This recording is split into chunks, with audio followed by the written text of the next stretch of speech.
Bismillahirrahmanirrahim. Saya bersyukur karena pada bulan Muharram ini agak leluasa untuk ikut menyimak pengajian online tentang hari-hari duka cita keluarga Rasulullah Shallallahu Alaihi Wasallam. Tahun lalu biasanya ikut dengar pengajian Muharram di masjid.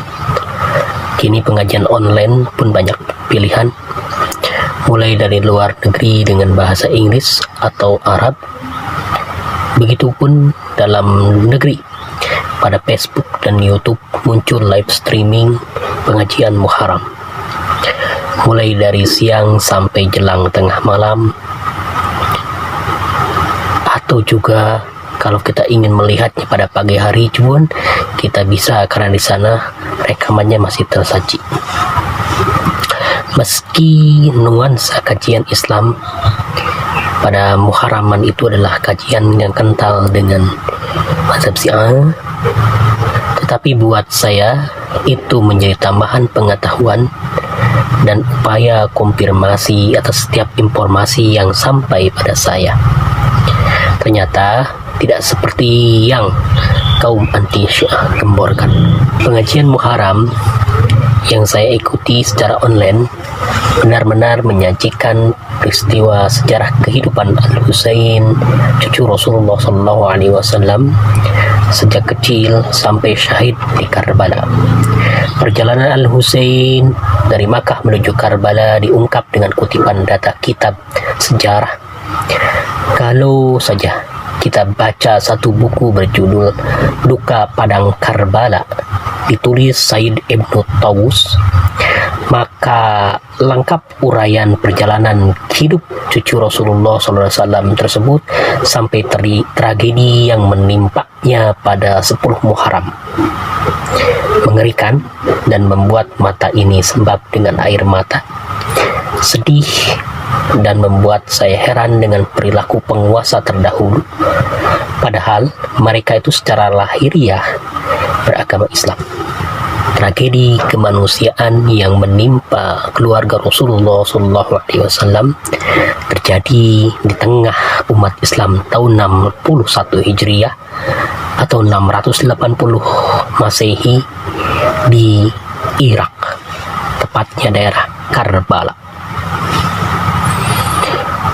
Perilaku orang yang haus kekuasaan, jabatan, kekayaan, dan bangga dengan popularitas membuat lupa diri dengan akhirat, sehingga tega membunuh cucu Rasulullah SAW yang seharusnya dijaga dan dimuliakan.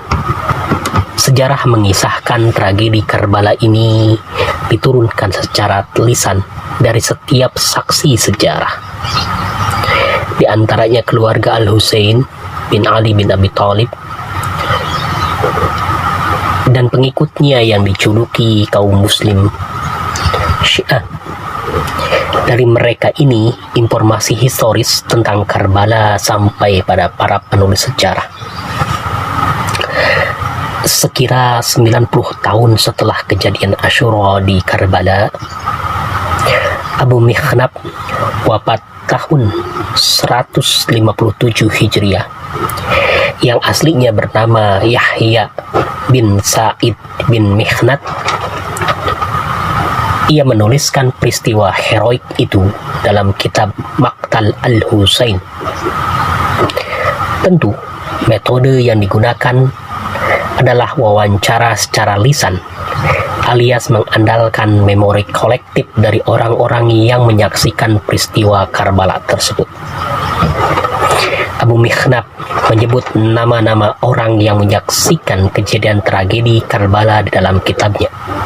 Di antaranya, sumber yang dia ambil berasal dari Muhammad bin Qais, Haris bin Abdullah bin Syarik Al-Amiri, dan sebagainya. Mereka ini yang menjadi sumber lisan dari penyusunan kitab Maqtal Al-Husain karya Abu Mikhnaf. Mereka hidup sejaman dengan Abu Mikhnaf. Jadi ketika Abu Mikhnaf masih hidup, mereka itu masih ada. Kemungkinan mereka itu yang diwawancara sebagai sumber lisan itu adalah mereka-mereka yang sudah berumur tua. Meski Abu Mikhnaf bukan seorang Syi'i, tetapi punya keberanian untuk menyampaikan sejarah secara tertulis dan diwariskan pada generasi selanjutnya hingga sampai pada zaman kita. Selain Abu Mikhnaf, ada ulama lain dari Ahlus Sunnah yang simpati sehingga menyajikan pula tragedi Karbala itu pada kitab yang ditulisnya. Simpati dengan tragedi Al-Husain. Sebut saja penulis Fathul Bari, yaitu Ibnu Hajar Al-Asqalani, menuliskan percikan tragedi Al-Husain yang dikutip dari Al-Bukhari. Kemudian juga Jalaluddin As-Suyuti menuliskannya pada Tarikh Al-Khulafa. Dan ini yang terkenal di kita, Al-Imam Asy-Syafi'i memuat syair tentang Al-Husain, bahkan tentang kecintaan kepada Ahlul Bait Rasulullah SAW. Terkait dengan Asy-Syafi'i, ada kutipan yang saya dapatkan dari sebuah jurnal bahwa Imam Asy-Syafi'i menulis marsiyah tentang Al-Husain dan tragedi Karbala. Marsiyahnya itu berisi, hatiku mengeluh karena hati manusia sedang merana. Kantuk tak lagi datang, susah tidur membuatku pusing. Wahai, siapa yang akan menyampaikan pesanku kepada Husain yang dibantai meski tak berdosa? Bajunya seakan-akan dicelup basah dengan warna merah. Kini hatta pedang pun meratap dan tombak menjerit, dan kuda yang kemarin meringkik kini meratap. Bumi bergempa karena keluarga Muhammad. Demi mereka, gunung-gunung yang kukuh niscaya akan meleleh. Benda-benda langit merontok, bintang-bintang gemetar. Wahai cadur-cadur dirobek, demikian juga hati orang yang berselawat untuk dia yang diutus dari kalangan Bani Hashim. Dia juga memerangi anak-anaknya. Duhai alangkah anehnya, jika aku dianggap berdosa karena cinta keluarga Muhammad, maka aku tidak akan bertaubat dari dosaku itu. Itu penggalan marsiyah dari Imam Asy-Syafi'i. Kalau ditelusuri pada karya ulama, tidak hanya kitab tarikh, pasti banyak juga yang memuat peristiwa 10 Muharram dan tragedi Karbala itu pada kitab-kitab selain dari tarikh. Mungkin dari kitab hadis juga termuat, seperti tadi pada Suyuti dan Ibnu Hajar Al-Asqalani. Mungkin sekedar komentar, sikap, simpati, dan ungkap duka cita dari mereka. Tentu ini kalau diriset akan menjadi karya ilmiah tersendiri. Menariknya tentang catatan-catatan Al-Husain dan tragedi Karbala ini, tidak hanya karya ulama klasik, penulisan sejarah 10 Muharram dan tragedi Al-Husain tersaji pada naskah biologi dan tradisi-tradisi di masyarakat Indonesia. Pertanyaannya adalah, mengapa bisa masuk pada tradisi pada Hasanah Nusantara? Ini tentu kalau dilacak hubungannya dengan sejarah masuknya agama Islam ke Nusantara periode awal sampai masa kerajaan Islam terbentuk. Yang jelas, dengan hadirnya Islam di Nusantara, masuk pula memori kolektif tentang Karbala dalam Hasanah Nusantara. Tentang tradisi dan budaya, sebut saja bubur suro di Aceh, malam suro di Yogyakarta, tabut di Bengkulu, hoyak tabuik di Padang Pariaman, peringatan Asyura di Makassar dan daerah Banten, di Garut dan Cianjur, Jawa Barat. Tradisi Asyura dilakukan dengan empati pada anak yatim, melalui pemberian uang sedekah pada anak yatim sambil mengusap kepalanya. Ada pula yang pada hari ke-10 Muharram itu berbagi bubur merah dan bubur putih. Warna merah pada bubur dari gula aren ditaburi irisan cabai merah. Untuk bubur putih pakai irisan daging ayam tanpa kulit.